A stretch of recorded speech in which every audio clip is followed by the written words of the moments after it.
अस्सलाम वालेकुम। आज मैं क्रैफ्टन आया हूँ और आज तारीख़ है 13 फरवरी 2019। अच्छा, आज मैं आपसे करीम के बारे में ये डिस्कस करना चाहूँगा आप लोगों से कि करीम की राइड्स ज़्यादा हैं। ये बात फैक्ट है, करीम की राइड बहुत ज़्यादा है। अच्छा, एक बात मैं ये बताना चाहूँगा कि अभी मेरे साथ 2-3 दिनों में ये मसला हुआ।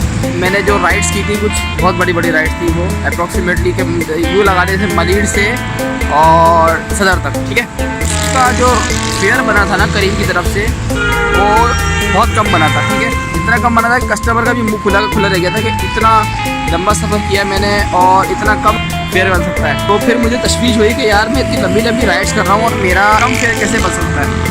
वो मैंने फिर चेक किया तो वो उसके अंदर कोई डिस्काउंट भी नहीं था और कोई जो है ना वो उस कस्टमर के पहले के ड्यूज़ भी नहीं थे। मैंने अपने कोलीग से बात करी कि भाई ये मसला हो रहा है। तो उन्होंने मुझे ये बताया आपने जो राइड की है ना, तो कैप्टन पोर्टल में जाके राइड के अंदर जो आपने राइड ट्रिप की है, उस ट्रिप में जाके जब आप देखेंगे तो आपको उसका ब्रेकअप मिलता है, ठीक है। आप उसके अंदर नीचे जाएंगे तो आपको डिस्प्यूट मिलेगा। आप उस अगर राइड से मुतमईन नहीं है तो उस डिस्प्यूट पर जाके आप उस पर जो है जो भी इशू है आप उसको रिकॉर्ड भी करा सकते हैं और उसको जो है एडिट भी कर सकते हैं, लिख भी सकते हैं वहाँ पे। आप दोनों बातें हैं। और ये बात हमारे को करीम के ही यानी कैप्टन ने ही मुझे बताई कि ऐसा होता है। अफसोस की बात यह है कि जो हेल्पलाइन पे बंदा बैठा है, जिससे मेरी बात हुई थी, 2 दफ़ा बात हुई थी, दोनों दफ़ा में उन्होंने मुझे ये बताना गवारा नहीं किया कि भाई जिस राइड से आपको मसला है उस राइड पे आप जाकर आप कंप्लेन डिस्प्यूट कर दें।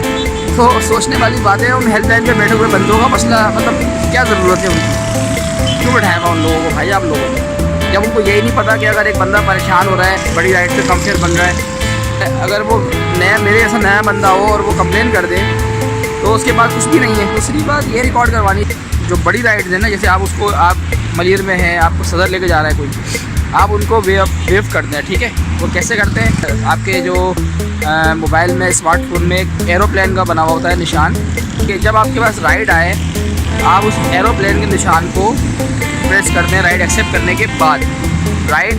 करने के बाद उस एरोप्लेन को ऑन कर दें, ठीक है।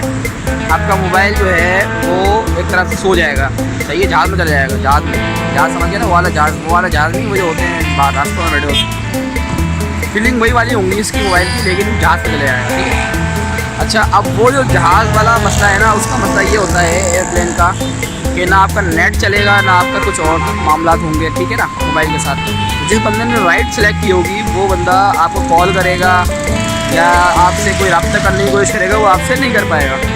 लिहाजा मजबूरन उसको वो राइड ख़त्म करनी पड़ेगी। इसकी वजह से आपकी जो एक्सेप्टेंस रेट है वो कम नहीं होगा पहले तो, और नंबर 2 ये है कि वो एक्सेप्टेंस रेट जब कम नहीं होगा तो आपकी राइड भी नेक्स्ट जो राइड होगी वो थोड़ी देर बाद, तकरीबन आप 5 मिनट बाद या 6 मिनट बाद जाके उसको ऑन कर लें वापस, तो आपकी नेक्स्ट राइड जो है वो भी आराम से, छोटी राइड जो भी मिले आपको वो मिल जाएगी। हर बार ऐसा नहीं करना होता, लेकिन ये नहीं है कि आप हर बड़ी राइड को छोड़े आ रहे हैं, आपको एक्सेप्ट करनी भी पड़ती है। ऐसा नहीं है, वो करीम वाले भी बैठे हुए हैं, वो भी हर चीज़ नोट कर रहे हैं, वो एक्सेप्ट भी करनी पड़ेगी आपको बड़ी राइड। लेकिन जो छोटी राइड बड़ी राइड जब आ जाए और आप कहीं पीक टाइम पे बैठे हुए हैं तो बड़ी राइड उसको इग्नोर करने का ये तरीका होता है। अभी तक तो मुझे यही पता लगा है टिप्स की। नेक्स्ट टिप जब पता लगेगी तो वो भी मैं आपको बताता रहूँगा। नेक्स्ट टाइम मिलते हैं आप। Thank you.